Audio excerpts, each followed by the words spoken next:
Hello everyone. तो guys, आप सबका स्वागत है आपके चैनल फॉर यू रेसिपीज में। और आज आपके लिए लेके आई हूँ मैं इडली का बैटर। खाली इडली का बैटर नहीं है, मतलब उससे इडली और डोसा भी बनाएंगे।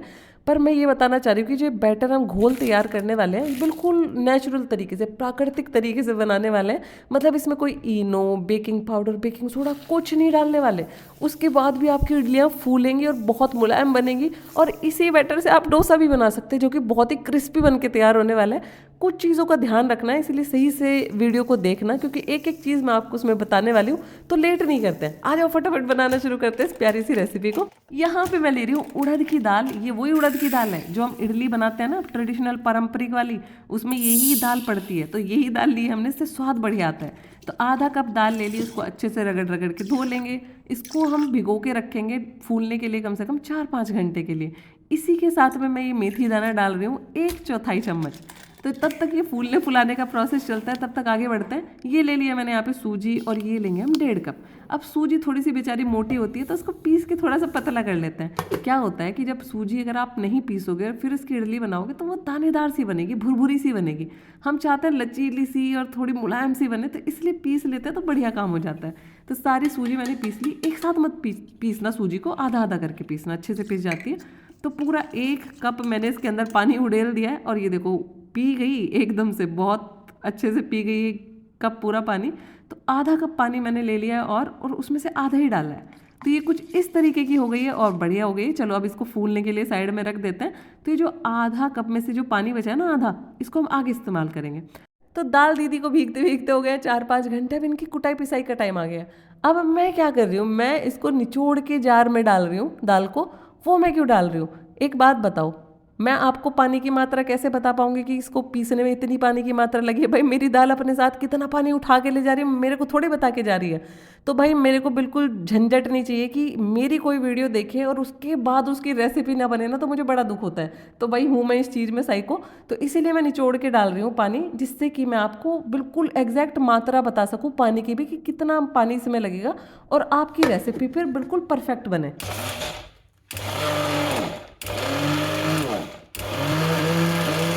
तो कुछ इस तरीके से आपको दाल को पीसना है। तो हमें इसको पीसने में कितना पानी लगा है, आप आधा कप पानी ले लेना, और उसमें से 3 चम्मच पानी आपको निकाल देना है अलग से। तो इसमें इतना टोटल पानी लगा है। 3 चम्मच कौन सी है, वो वाली टीस्पून, यानी कि जिस चम्मच से हम खाना वगैरह खाते हैं वो वाली चम्मच की बात हो रही है। थोड़ा बहुत ऊपर नीचे भी हो जाएगा तो कोई दिक्कत नहीं है, पर फिर भी मैं अपनी तरफ से कोशिश कर रही हूँ। तो ये हमारा पेस्ट बिल्कुल तैयार है, और ये हमारी सूजी है। अब इसके अंदर हम इस पेस्ट को मिला देंगे, और अब इन दोनों की करनी है घुटाई। कितनी देर के लिए, 3 से 4 मिनट अच्छे से इसको घोटना है। इससे क्या होगा कि जो सूजी है ना, उसके अंदर एक प्रोटीन नेटवर्क डेवलप होता है। इससे उसकी जो एबिलिटी होती है ना, उसकी जो ताकत होती है अपने अंदर हवा को भरने की, वो आती है। और उससे क्या होगा कि आपकी जो इडली है अपने अंदर हवा को रोक पाएगी और वो फूल पाएगी। वरना क्या होगा अदरवाइज, कि आपकी जो इडली है वो फुस हो जाएगी, उसमें हवा ही नहीं भर पाएगी। जैसे आप कुछ इस तरीके से समझो कि जितने अच्छे से घुटाई होगी, तो जो सूजी के दाने हैं वो आपस में जुड़ेंगे तो वो इतना जगह नहीं छोड़ेंगे हवा को बाहर जाने देने के लिए। तो उससे क्या होगा, आपकी इडली फूलेगी। इस घोल के अंदर मैंने 2 चम्मच पानी डाला है, यानी कि 2 टीस्पून, और ये हो गया हमारा बैटर तैयार। तो ये है मेरा देसी जुगाड़। तो ये कैसरोल वगैरह नहीं होता घर में, हॉट केस होता है जिसमें रोटी वगैरह रखते हैं, इसको मैंने लिया है और इसके अंदर मैंने भगोना रखा है। ऊपर से इसको ढक दिया। अब क्या होगा, जो हमारा भगोना है उसकी सतह से ना उसको ठंडक नहीं मिलेगी। तो ठंडक नहीं मिलेगी तो उसकी वजह से क्या होगा ना, वो गर्मी बनी रहेगी और वो खमीर उठ पाएगा। क्योंकि हम इसके अंदर खमीर उठाना चाहते हैं, कि यानी कि हम इसको फर्मेंट करना चाहते हैं। ऊपर से मैंने क्या किया, ये पुरानी जैकेट थी, इसको ऊपर से ढक दिया, और ये हो गया इसका जुगाड़। इसको फर्मेंट होने में लग जाता है 10 से 12 घंटे, क्योंकि अभी जैसे ठंडक चल रही है तो 12 घंटे लग जाएंगे। गर्मियों के मौसम में तो 7-8 घंटे में फर्मेंट हो जाता है। तो इसको रखे रखे हो गए हैं 12 घंटे। अब खोल के इसको देख लेते हैं, और ये देखो, बस जब ये हो जाता है ना, जब ये फर्मेंट हो जाता है, कुछ ऐसा निकलता है, तो जो दिल से जो खुशी होती है ना, वो अलग ही लेवल की होती है। कितने इसके अंदर बबल्स हैं, कितना हल्का फुल्का सा फ्लफी सा ये हो गया, आप देख सकते हैं इसको। कुछ लोगों को जिनको ये है ना कि भाई हमारे पास इतना टाइम नहीं है रखने का, तो हम क्या करें, तो आधा घंटा उसको भिगो के रखो चीज़ों को। उसके बाद में आप बेकिंग सोडा या फिर इनो डाल के आप इसकी इडली बना सकते हो। तो यहाँ पे मैंने आधा चम्मच नमक डाला, 1/2 टीस्पून, और मुझे कम लगा तो आधा चम्मच मैंने और इसमें डाल दिया, यानी कि टोटल 1 टीस्पून मैंने इसमें नमक डाल दिया। अब ये मनहूस कहीं का 1 नंबर का इडली का स्टैंड मैं इस्तेमाल कर रही हूँ, थोड़ा सा तेल लगा के। मनहूस क्यों है, इसके जो ये छेद है ना यार, इसके अंदर से वो बैटर निकल जाता है, टपक टपक के नीचे निकल जाता है। अगर आपके साथ भी यही विडंबना है ना, तो आप क्या कर सकते हैं, तो केले का पत्ता इस्तेमाल करो इसमें मोल्ड में रखने के लिए, या फिर कॉटन वाला जो कपड़ा होता है, सूती कपड़ा, वो इस्तेमाल कर सकते हो। तो यहाँ पे मैं कुकर इस्तेमाल करने वाली हूँ उसको स्टीम करने के लिए। तो अगर आप देखो सबसे नीचे वाली जो प्लेट है ना, और जो तली है कुकर की, उसमें ज़्यादा ऊंचाई नहीं है, मतलब गैप नहीं है। तो क्या होता है, जब पानी उबलता है तो ऐसा डर लगता है कि कहीं इडली के मोल्ड के अंदर ना चला जाए पानी, तो थोड़ी सी ऊंचाई रखने के लिए मैंने ये ढक्कन ले लिया। तो यहाँ पे मैं आपको पानी भी बता रही हूँ कि कितना लेना है। पानी लिया है मैंने 1.5 कप। ये इसीलिए बता रही हूँ कि जब आप कुकर को बंद करें और पकाना शुरू करें इडलियों को, पता चले कि आपका जो पानी है वो सूख के उड़ जाए सारा का सारा, और आप सूखा सूखा ही उसको स्टीम करने में लगे हुए हैं। पानी गर्म हो गया है, इडली स्टैंड को रखेंगे अंदर और उसको ढक के पकाएंगे 8 मिनट के लिए पूरी तेज आंच पे, यानी कि हाई फ्लेम पे।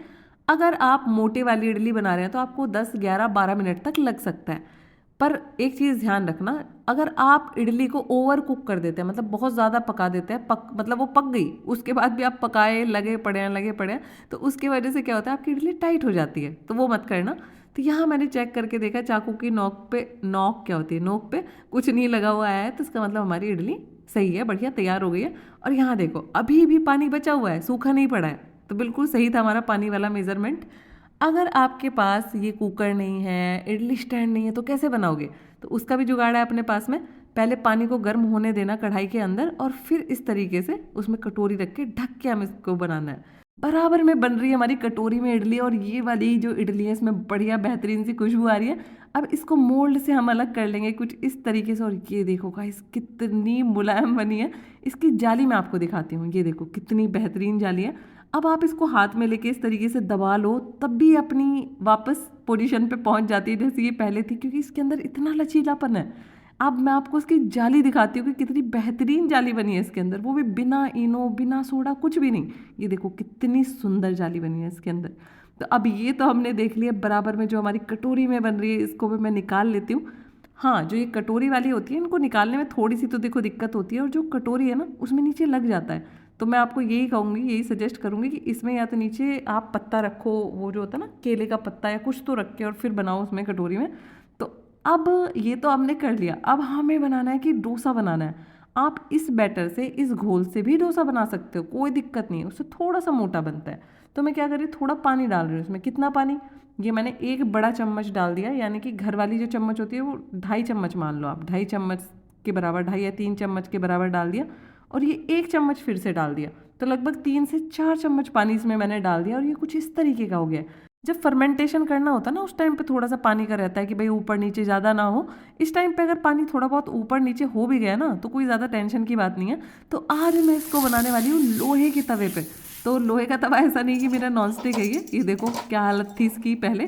तो अगर आपको ये देखना है कि इतनी गंदे वाले तवे को ठीक कैसे करना है, उस पर कैसे बना सकते हैं डोसा, तो मुझे बताना, मैं तो 2-3 मिनट की आपके लिए वीडियो बना दूंगी अलग से। तो ये देखो यहाँ पे मीडियम यानी कि मध्यम गर्म होना चाहिए आपका जो तवा है। पहले थोड़ा सा मैंने फैलाया, और फिर दोबारा से मैं बीच में आई हूँ, और फिर से मैं उसको फैलाती जा रही हूँ, जिससे कि बीच में ना एक मोटी सी परत ना बने उसकी ना। कभी कभी होता है ना कि बीच में एक मोटा सा लड्डू सा बन जाता है जो आपका डोसा होता है। अब मध्यम आंच पे मैं इसको पकाऊंगी, और थोड़ा सा मैं इसके ऊपर तेल डालूंगी, बहुत ज़्यादा नहीं डाल रही हूँ। और आप देख सकते हैं कि उसी बैटर से ये कितना बेहतरीन हमारा डोसा बन के तैयार हुआ है। अब मेरे को ना थोड़े ड्रामे रहते हैं, मेरे अलग नखरे रहते हैं, तो इसको गोल मैंने कर दिया है, क्योंकि थोड़ी सी वो वाली फील आती है ना, थोड़ी मार्केट स्टाइल वाली। ये देखो कितना क्रिस्पी बना है, खा के चिढ़ाऊं।